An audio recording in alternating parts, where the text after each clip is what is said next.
BJP വിജയം പ്രതീക്ഷിക്കുന്ന 2 സീറ്റുകളും തലസ്ഥാന നഗരിയിലാണ്. ഇപ്പോൾ നിയമവും കഴക്കൂട്ടവും അതുമായി ബന്ധപ്പെട്ടുള്ള കണക്കുകൂട്ടലുണ്ട്. പക്ഷേ LDF നിർണായകമാണ്.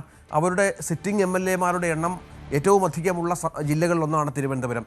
അവിടെ മിക്ക സ്ഥലങ്ങളിലും അവർ വലിയ പോരാട്ടം നേരിട്ടിരുന്നു, സംശയമില്ല. UDF വലിയ വിജയപ്രതീക്ഷയിലുണ്ട്.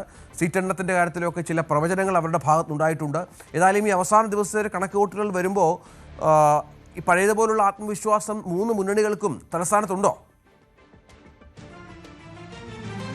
രഞ്ജിത്ത്, എക്സിറ്റ് പോൾ ഫലങ്ങൾ വന്നതോടുകൂടി തന്നെ ഏത് രീതിയിലായിരിക്കും ഫലം എന്നതിൽ വലിയ ചോദ്യം നിലനിൽക്കുന്നുണ്ട്. കാരണം ഭരണ തുടർച്ച പ്രതീക്ഷ നിൽക്കുന്ന LDF-ഉം ഒപ്പം ഒരു അക്കൗണ്ട് തുറക്കാൻ വേണ്ടി തിരുവനന്തപുരം, അതായത് നിരവധി ക്ലാസ് മണ്ഡലങ്ങൾ എന്ന് പറയുമ്പോൾ തന്നെ കേരളത്തിൽ ഏറ്റവും പ്രതീക്ഷ അർപ്പിക്കുന്ന മണ്ഡലം നിൽക്കുന്നത് തിരുവനന്തപുരത്താണ്, നേമത്താണ്.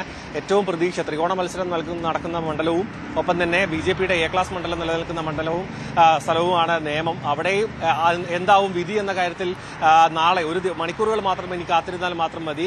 എന്തുതന്നെയായാലും ഒരു ഭരണ തുടർച്ചയുടെയും ഒപ്പം ഭരണ അട്ടിമറിയുടെയും കാര്യങ്ങൾ തീരുമാനിക്കുന്നത് ഇപ്പോൾ മലബാർ ഏരിയകളിലാണെന്നുണ്ടെങ്കിൽ അവിടെ ഒരു ഏകദേശം ഒരു പ്രതീക്ഷ അർപ്പിക്കാൻ കഴിയുന്ന മണ്ഡലങ്ങളാണ്. പക്ഷേ ഈ ഒരു ഭരണ അട്ടിമറി അടക്കം അതിന് കാരണമാകാൻ സാധ്യതയുള്ള കൂടുതൽ മണ്ഡലങ്ങൾ നിൽക്കുന്നത് തെക്കൻ ജില്ലകളിലേക്കാണ്. അതുതന്നെ തിരുവനന്തപുരം ജില്ലയിലും വലിയ അട്ടിമറി UDF പ്രതീക്ഷിക്കുന്നുണ്ട്. മാത്രമല്ല അക്കൗണ്ട് തുറക്കാൻ പ്രതീക്ഷ അർപ്പിക്കുന്ന മണ്ഡലം നേരത്തെ സൂചിപ്പിച്ച പോലെ തന്നെ നിയമവും ഇവിടെ തിരുവനന്തപുരത്താണുള്ളത്.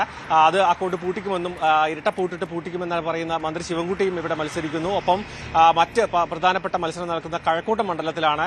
കാരണം കടകംപള്ളി സുരേന്ദ്രനാണ് മത്സരിക്കുന്നതും. ഒപ്പം അവിടെ ശക്തമായൊരു മത്സരവും കാത്തുസൂക്ഷി വെച്ചിട്ടുണ്ട്. ഒപ്പം R ശ്രീലേഖ മത്സരിക്കുന്നു. അങ്ങനെ പല മണ്ഡലങ്ങൾ, അതായത് തലസ്ഥാന നഗരി, തലസ്ഥാനത്തെ പല മണ്ഡലങ്ങളും ത്രികോണ മത്സരങ്ങൾ നടക്കുന്ന മണ്ഡലങ്ങളാണ്. അവിടെ ആര് ജയിക്കും, ആര് തോൽവി നേരിടും എന്ന കാര്യത്തിൽ കൃത്യമായ ഒരു ഉറപ്പ് അതാർക്കുമില്ല. ഒരു നേരിയ മാർജിനിലുള്ള വിജയങ്ങളായിരിക്കാം ഇവിടെ കൂടുതലും ഉണ്ടാവുക എന്നാണ് മുന്നണികൾ പ്രതീക്ഷ അർപ്പിക്കുന്നത്.